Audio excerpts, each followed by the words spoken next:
and welcome to Windchaser Ranch, Rewild Your Horse Spirit. And I'm in here with the girls. We're just about to walk up and open up the forest because it's really hot today, and it's going to get really hot this afternoon. It's going to be 42, 43. Not sure what that is in centigrade, but believe me, hot. I've just been treating the girls because particularly Promise suffers from the flies. Chanute less, but Promise does. And her conversation, her dialogue when we do that is quite, well, from an onlooker's point of view, I would think they would think she was being really aggressive. But she is just telling me just how uncomfortable she is. I mean, here she is now. You can see all this white on her. That's pseudocrim that she's spread from underneath her armpits where she gets summer sores. I want to just say that when we look for the easy option, we often miss some of the really delicate conversations that our horses want to have with us. And those conversations that we miss are some of the most important for our learning, for our own development, for our own education. Just because a horse is giving you big no's in certain situations, not in all situations, of course, you should always pay attention to the no, always. But there are occasions when that no has to be noted, understood, but responded to in a way that you're saying, I get it, but I need to do what I need to do for your welfare. Knowing that a few minutes after treatment, she's going to feel a lot better. Now, I treated her about 20 minutes ago, and like I say, if you'd have seen it, one day I will video it. Or I'll get somebody to video me doing it. Because she moves around a lot, and which I completely am happy with. So I move with her as I treat her, as I talk to her, as I ask her to accept my response to her difficulty in this situation. But look, that was like half an hour ago, 20 minutes ago, and she's here with me. We're walking around their area.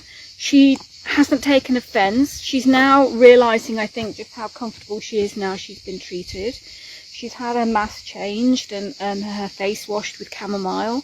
So yeah, she's now in a good space, and she's following me around because fundamentally we have an incredible bond, and she trusts me. But I also have to trust her, and I have to trust when she says no. And it's a bit like I don't know, if you've injured yourself and somebody's treating you, it hurts, right? And you cry out. Well, they can't cry out. They don't have a verbal voice in terms of screaming like dogs and cats and others humans do. So they have to demonstrate their frustration, their fear, their pain in other ways. And, she snaps and sometimes reaches for her hind foot. Now, I say snap and not bite because if she wanted to, she could quite easily overpower me and bite me, but she doesn't. She just is saying, oh my God, either hurry up, or do you have to, or I don't know what she's saying, who knows. But it's obviously a demonstration of being uncomfortable with what I'm doing. But I know I need to do it because that's my responsibility of taking care of horses in a domestic environment. So the easy path for me would be to say, okay, she really hates it. I'm really upsetting her. I'm not going to do it. Right? I'm therefore not going to be stressed. I'm not going to be stressing her. But I know the long term of that is that she's going to be suffering. So I need to do it. I need to take the more difficult route for me and for her and come together so that in the end we can have a conversation about it, and she can be okay with it. And she settles really quickly because she understands it comes from a place of kindness and care. And the other thing I'd like to say is, I'm very lucky that I get to play with a variety of ages, a variety of genders, and a variety of breeds with my work, the horses I have in my care through my Rewild Your Horse Spirit training, coaching, mentoring program. And somebody asked me the other day, you know, what would be something that you would recommend for somebody that wants to have more experience and really learn about horses?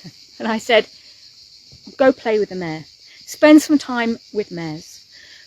The geldings and the stallions, they give me a lot of information, and I love them all completely with my whole heart. But there's something about the mares, whether they're mine or other people's, that have that next level of nuance in the dialogues, that next level of ability to connect and to teach. And as long as we don't get worried about it, we have so much to learn from them. So I really believe to be truly fully rounded and have the best experience, then dealing with and working with and playing with a variety of horses, of breeds, genders, gelding, stallion, mares, but particularly mares have taught me so much. So I'm just off to open up the forest for a bit because it's cooler up there. It's a bit of a debate because obviously with it being so dry and so hot, you know, the concern is with forest fires, but I'm just going to leave them up there for the rest of the morning, and I might bring them back down in the afternoon as the sun goes round. So that's what I'm off to do now with these two girls, and the boys I'm going to open up the bit at the bottom, which is also quite foresty. So take care, and I hope you have a lovely rest of Tuesday, and wherever you are, keep cool. Thanks for listening. Oh, hello sweetheart, look at her face.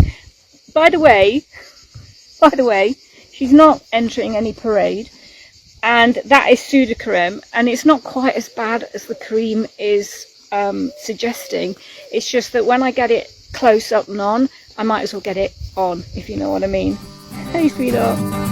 Okay, take care. Bye for now.